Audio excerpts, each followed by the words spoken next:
ആവശ്യത്തിന് പണമുണ്ടായിട്ടും തൊട്ടടുത്തുള്ളവനെ സങ്കടപ്പെടുത്തി പണം കടം കൊടുക്കാതെ മറ്റുള്ളവന്റെ കണ്ണിൽപ്പെടാതെ നിക്ഷേപമാക്കി വെക്കുന്നവരും ഇന്ന് മുസ്ലിം സമുദായത്തിൽ കൂടിക്കൊണ്ടിരിക്കുകയാണ്. എന്റെ വീട്ടിൽ എന്റെ കുടുംബത്തിലുള്ള ഒരാൾക്ക് പണം അത്യാവശ്യം വന്നപ്പോ കൊടുക്കാൻ നമ്മൾ തയ്യാറല്ല.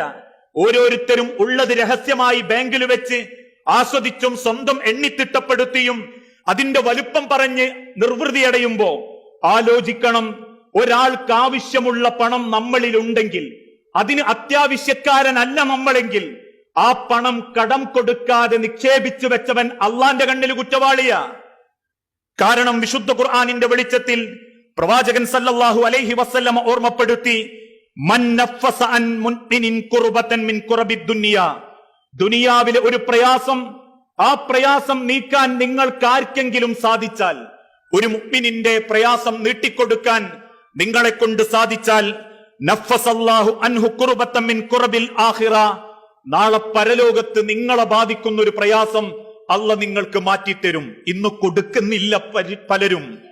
ഉള്ള സമ്പാദ്യങ്ങൾ അവനാന്റെ ബാങ്ക് ബാലൻസ് ആക്കി വെക്കാനും, സ്വർണ്ണാഭരണങ്ങൾ ഉണ്ടാക്കി വാങ്ങി വെക്കാനും, അല്ലെങ്കിൽ മറ്റേതെങ്കിലും തരത്തിൽ ആളുകൾ അറിയാതെ തന്റെ വരുതിയിലേക്കാക്കി വെക്കാനുമല്ലാതെ, ആവശ്യക്കാരൻ കാലണക്ക് വേണ്ടി കണ്ണുനീരൊഴുക്കുമ്പോ പോലും ഒന്ന് കൊടുത്ത് സഹായിക്കുന്നത് പോട്ടെ, കള്ളത്തരം പറഞ്ഞ് ഇല്ലാഞ്ഞിട്ടാണെന്ന് പച്ചവാക്കിൽ ആളുടെ മുഖത്തു നോക്കി കള്ളത്തരം പറയുന്ന മുഅ്മിനീങ്ങൾ വരെ, നിസ്കരിക്കുന്നവര് വരെ, നിസ്കാരത്തയമ്പുള്ളവര് വരെ, നോമ്പനുഷ്ഠിക്കുന്നവരെ നമ്മളെ കൂട്ടത്തിലുണ്ട്. അതാ ഇസ്ലാം പഠിപ്പിച്ചതും, ഒരാളുടെ ആവശ്യത്തിന് ഉപകരിക്കാതെ നിക്ഷേപമാക്കി വെക്കുന്ന പണം അത് പടച്ച റബ്ബ് നിങ്ങൾക്ക് ഹലാലാക്കിയിട്ടില്ല.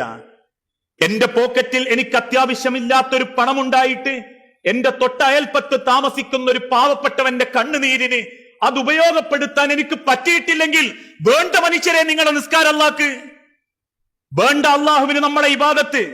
മൻ നഫസ അൻ ഖുർബത്തിൻ മിൻ ഖുറബിദ് ദുനിയ, ദുനിയാവിലൊരു പ്രയാസം നിങ്ങൾ നീക്കിക്കൊടുത്താൽ, അതുകൊണ്ട് നിങ്ങൾ ആഗ്രഹിക്കേണ്ടത് നാളെ പടച്ച റബ്ബിന്റെ കോടതിയിൽ നിങ്ങൾ പ്രയാസപ്പെട്ടുള്ള ഒരു പ്രയാസത്തിൽ നിൽക്കുമ്പോ അള്ളാഹു നിങ്ങളുടെ പ്രയാസം നിങ്ങൾക്ക് എളുപ്പമാക്കി തരും. വീണ്ടും അള്ളാഹുവിന്റെ തിരുദൂതൻ ഓർമ്മപ്പെടുത്തി, വല്ലാഹു ഫീ ഔനിൽ അബ്ദി മാ കാനൽ അബ്ദു ഫീ ഔനി അഹീഹി, ഒരാൾ തന്റെ സഹോദരനെ സഹായിക്കാൻ ഇറങ്ങിപ്പുറപ്പെടുന്ന കാലത്തോളം ആ മനുഷ്യനെ സഹായിക്കാൻ അള്ളാഹു ഉണ്ടാകും. ഇന്നത്തെ കാലഘട്ടത്തിൽ ആർക്കും ആരോടും ഒരു കാരുണ്യങ്ങളില്ലാത്തായി കൊണ്ടിരിക്കുന്ന ഒരു കാലഘട്ട അല്ലേ? തൊട്ടയൽപ്പക്കത്തുള്ള രോഗികൾ പോലും ആശുപത്രിയിൽ, വേണ്ട നമ്മളെ കുടുംബത്തിൽ പോലും ഒരാള് സങ്കടത്തിലാണെന്നറിഞ്ഞാൽ അവിടെ ചെന്നാ തലയിലാകുന്ന നമുക്ക് പേടി. ഒന്ന് സഹായിക്കാൻ, നമ്മളാൽ കഴിയുന്നൊരു സഹകരണം ചെയ്തു കൊടുക്കാൻ താല്പര്യമല്ല നമ്മൾക്കാർക്കും. അതുകൊണ്ടാ ഇന്നത്തെ കാലഘട്ടത്തിലെ കല്യാണങ്ങളൊക്കെ ബൊഫേ സംവിധാനങ്ങളായി മാറിയത്. നടന്നും ഇരുന്നും കിടന്നും സംസാരിച്ചും തിന്നുന്ന കോലത്തിലാവാനുള്ള കാരണം എന്താ? പറയുമ്പോ മുഅ്മിനീങ്ങൾക്കും മുജാഹിദീങ്ങൾക്കും കുറ്റം തോന്നാൻ പാടില്ല. പണ്ടത്തെ കാലഘട്ടത്തിലൊക്കെ വീട്ടിൽ കല്യാണം തീരുമാനിച്ച കുടുംബക്കാര് സഹായിക്കാനുണ്ടാകും. ഓരോരുത്തരും മേല് മണ്ണ് പറ്റിയിട്ടാണെങ്കിലും മറ്റുള്ളവർക്ക് വേണ്ടി സഹകരണങ്ങൾ ഒരുക്കും. നേരമെത്തുമ്പം തിന്ന് മൂക്കും തട്ടി മുടിയും തട്ടിപ്പോകുന്ന ആധുനിക കാലഘട്ടത്തിൽ തിന്നതിന്റെ ഏറ്റക്കുറച്ചിലുകൾ പറഞ്ഞ് കുടുങ്ങിയ പല്ലിനിടയിൽ ഈളുകൾ കുത്തി നിർവൃതിയടയുമ്പോ കുറ്റവാളികളാ മനുഷ്യരെ നിങ്ങൾ ഓരോരുത്തരും. അള്ളാഹുവിന്റെ ദുനിയാവിൽ പരസ്പരം സഹായിക്കാൻ താല്പര്യമല്ലാത്ത ആളുകൾ കൂടിയപ്പോഴാ കുടുംബക്കാരൊരു തീരുമാനെടുത്ത് ബൊഫേ സംവിധാനാക്കുക, അല്ലെങ്കിൽ ആരും സഹായിക്കാനുണ്ടാകൂല. ഓരോരുത്തരും നേരത്തിന് വന്ന് കൊളോസിൽ ഇരുന്ന് തിന്നു പോകാനേ ഉണ്ടാകൂ, ഒന്ന് സഹകരിക്കാൻ ആളില്ല. ആ സഹകരണം പോലും ഇന്ന് വിശ്വാസി രംഗത്തില്ലാതായി കൊണ്ടിരിക്കുകയാ. മരിച്ച മയ്യത്തിന്റെ വീട്ടിൽ ആ മയ്യത്തിന്റെ കുടുംബക്കാർക്ക് ഭക്ഷണം നിങ്ങൾ കൊടുക്കണം എന്നാ ഇസ്ലാമിന്റെ മര്യാദ. ആദ്യം അയൽവാസികളോട് തിരുദൂതൻ പറഞ്ഞു, ആയിഷ അയൽവാസിക്ക് ഭക്ഷണം കൊടുക്കണം, അവിടെ മരണം നടന്നിട്ടുണ്ട്, അവരെ നീ പ്രേരിപ്പിക്കണം, അവർക്ക് നീ ഭക്ഷണം കൊടുക്കണം.